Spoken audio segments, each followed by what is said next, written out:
today we're going to be talking to Grania and Louis. They're a couple who are still very active, both retired or semi-retired, and yet doing fascinating things within their lives. I'm really interested to see the dynamic between them and to see how that's working out on a day-to-day basis for them. I mean, this whole concept of retirement is, in many ways, it's so artificial, isn't it? You know, there's a point of time in which you are active and then the following day you're completely passive. It's kind of like it's like you take your foot off the pedal of life's pedal and then change into a different gear. Yeah. But you're still driving and still doing property maintenance. But I was originally a hotel manager for 25 years. Did you enjoy that? Yes, loved it and still miss it. But I made a decision many years ago.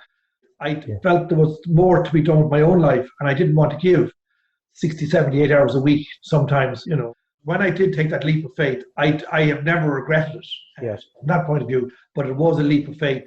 And my life is the better for it. Now, Grania, you were in a very different space, weren't you? I was in a more structured situation, and that I had, when I chose to think about retiring, I was almost 30 years with a very big bank. Did you go through a long process, or did you kind of, like Louis, decide on an instinct, just, okay, that's it? Or did you plan, or did you look at the personal side, the financial side? How did you go about that?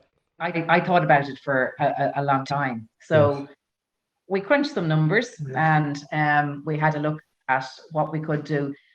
But always in the back of my mind was that I was not going to be coming home to just get out of bed and do nothing every day. Yeah. I had to find something else.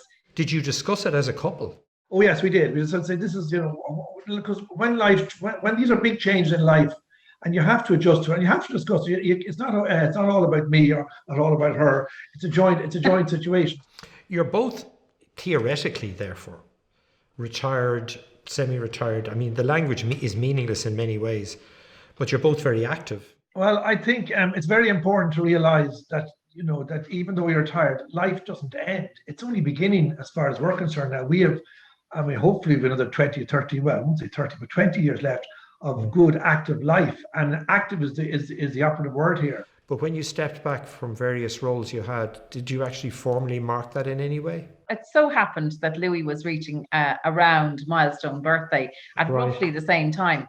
So that seemed to be a good thing, was to kind of piggyback one on top of the other. And we had a get together for friends. And then we took a trip and we headed off to Venice and Florence. Would you have any advice finally for people who are in that space where they have let go of the full-time job in terms of how to manage the healthy 20 years ahead? I would say to focus on something that you love, or that you maybe haven't had the opportunity to spend time doing. I would say go for it. If it's something that's actually niggling in your mind that you want to involve yourself. Have the courage. Be brave. Exactly. First I would say make a plan.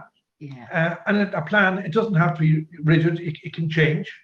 And embrace the retirement. Get out of bed every day.